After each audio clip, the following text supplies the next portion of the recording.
ჩვენ 15 წელია რაც ამ ინდუსტრიაში ვართ და ვცდილობთ განვითარება სხვადასხვა მიმართულებით და ასე ვთქვათ, გვაქვს გარკვეული წარმატებები იქიდან გამომდინარე, რომ ძირითადად მუშაობთ საერთაშორისო კომპანიებისთვის და პროდუქციონებისთვის. როდესაც ასე ვთქვათ, დაიწყო შემოდინება უცხოური კომპანიების და საქართველოს დავიწყეთ ესე აქტიური სერვისის კეთება. გახდა საჭირო პავილიონი გადასაღების სივრცე, რის შედეგადაც მოგვიწია რომ ქარხნებში შესვლა, სადაც ძალიან სირთულე იყო, იმიტომ რომ რამდენიმე დღეში გვიწევდა ამ ყველაფრის სტუდიის დამსგავსება და მე ამ ყველაფრის აშლა.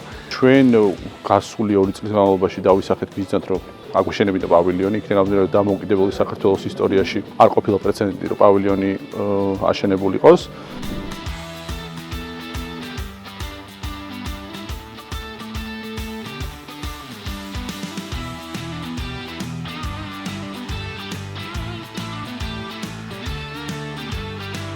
გადავწყვიტეთ, რომ ელემენტ კონსტრუქციიდან გვეთანამშრომლა, იმიტომ რომ ყველანაირად მობილურები იყვნენ. რა იყო ეს ეფექტური პასუხი, იყო ეს რაღაც ეფექტურად რაღაცის გაკეთება თუ უბრალოდ კარგი თანამშრომლობა. სასიამოვნო პროცესი იყო მათთან ესე თანამშრომლობა და ელემენტ კონსტრუქციონი აღმოჩნდა ისეთი კომპანია, რომელსაც როგორც სამართლებრივად, ისე ფინანსურ ნაწილში ძალიან გამართული წინადადება შემოგთავაზა და ისე გეგმის მიხედვით მიდის, რომ ძალიან მაყოფილები ვართ, ასე ვთქვათ, ელემენტთან თანამშრომლობით. ელემენტ კონსტრუქციაში ის შეგრძნება ჰქონდა, რომ ისინიც რაღაც ჩვენნაირები იყვნენ და ერთმანეთს კარგად გაუგებდით და არ ჩემთვის არ ვართ, იმიტომ მიდის ესე ვთქვათ გრიალით პროცესი და ძალიან მაყოფილები ვართ. ასე ვთქვათ, დონე როგორ არის დაგეგმილი მშენებლობა და როგორ ხდება ამ ყველაფრის ჩვენთან მოწოდება რეპორტინგი, ეს ძალიან მოგწონს. სამი სიტყვით დახასიათება ალბათ ყველაზე მარტივად მათი სლოგანი რაც არის ელემენტ კონსტრუქციონის, ეგ არის რა, სიზუსტე ყველა ელემენტში და ნამდვილად ეგრეა რა, არის სიზუსტე ყველა ელემენტში.